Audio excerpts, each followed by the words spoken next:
David, Ed, welcome.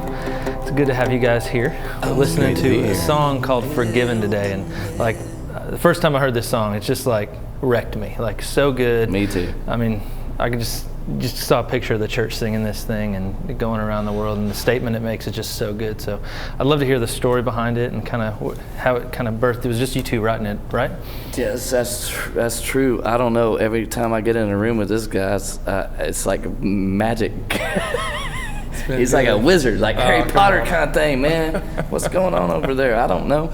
I showed up and he had this deal. He's like, "Hey, check this out." And I'm like, "Uh-oh." And then it turned into this thing. So I don't know. How would you describe your experience? Was it magical for you as well? Most definitely. Yes. It was pretty cool. I mean, story, I just had this idea for this song, and it was really, for me, it just birthed out of being confronted with my own sin, just the nastiness of it all. And I had remembered this picture painting. I can't even remember. It was on the cover of some book or something I saw. It's a fairly famous painting. And it's a picture of old school Jesus, 2,000 years ago, in that garb, holding a modern day man in blue jeans. And he's just kind of crumpled over in his arms, and he's holding this hammer in one hand and a nail in the other. Just that image of that weird, I'm the one who crucified Jesus. My sin is basically, I just kept getting that thought in the, originally, I was going down this path of innocence, just the amazing fact that his blood makes us innocent, and so the chorus was more focused on that. And I love David came in and was like, man, what if we went down more of a forgiven route, and then maybe later on talk about that, maybe innocent, to put that much emphasis on. I was like, bro, that's just dead on. And it was crazy. I was looking, we were kind of talking back and forth, and I was looking for that painting. We were still writing lyrics. I had just left your house. I was back at the hotel with Tony, and we were still texting back and forth, and then you it was epiphany. You're like, holy cow, we turned it to Forgiven. Oh, yeah. And then you remembered the painting. The name of the painting is called Forgiven. You sent me a photo of that painting, yeah. And you're like, this is what started the song when I was doing another thing with it, and it's actually called Forgiven. Oh, yeah. I didn't know anything about that. That was amazing. Oh, man, I was like, uh-oh. Yeah, it was pretty intense. Yeah, I was walking around pacing in the hotel Yeah. Tony's like, what's going on? I'm like, I don't know. Holy Spirit got a hold. Yeah, that's awesome. No doubt. That's good. Well, let's hear it.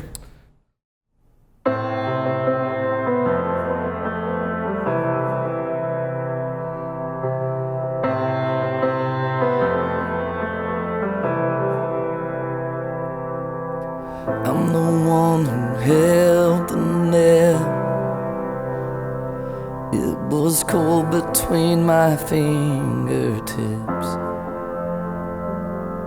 I've hidden in the garden. I've denied you with my very lips. God, I fall down to my knees with a hammer in my hand.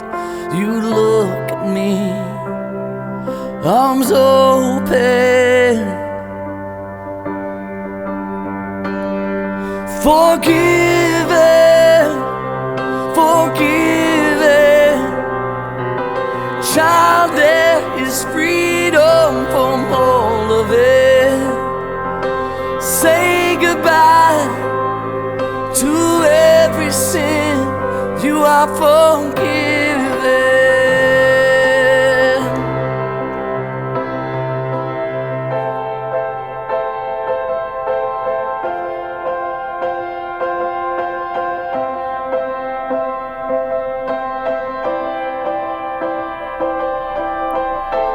Could have been 6 feet under. I could have been lost forever. Yeah, I should be in that fire, but now there's fire inside of me. Here I am, a dead man walking. No grave gonna hold God's people. All the weight of all our evil lived it away, forever free. Who could believe? Who could believe? Forgiven. So good, guys. So good. Man, I love the imagery, the beginning when you talk about your hand holding the nail, and then just that, no grave gonna hold God's people. Like, just everything about that song. The imagery, the lyrics, it's so good. And, you know, we got a lot of songs that are responses, and we got a lot of songs that are declarations. We don't have a lot that are both, and I think this one does that really well. That's great. I love how the end of it kind of turns it, you know, as well. But we were talking about that earlier. Oh yeah, it becomes more of a confession. Yeah. Personal confession. And so the last chorus is a little different. Just talk everybody a little bit through that. Yeah, so just lyrically, you know, I mean, back to that whole innocent theme, you know, that there's like a little down chorus, you know. Forgiven, forgiven, Jesus, your blood makes me innocent. And then you're saying, forgiven, I'm forgiven. You know? Yeah. Awesome. Well, cool. Ed, just show us a little bit of kind of what you're doing piano-wise there. Yeah, so there's that little intro figure, which is just starts out and it's a 6-4-1, and the line is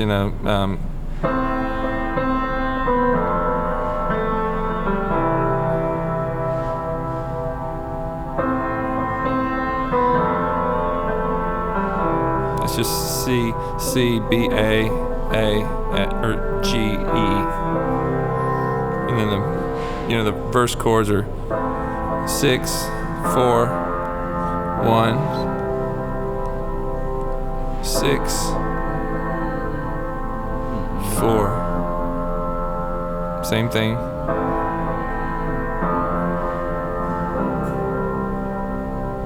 And then 6,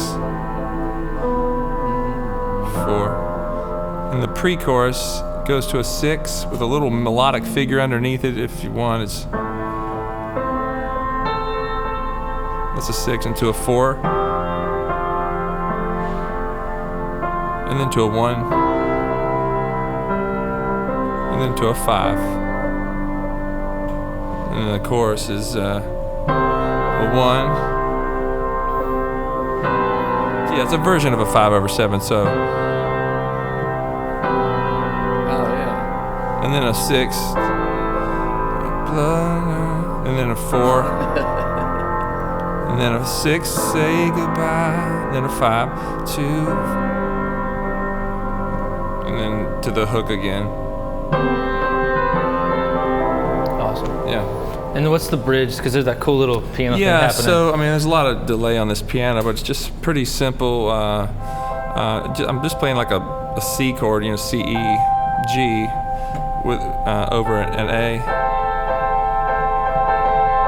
and then to a 4. It's like a 4 sus more,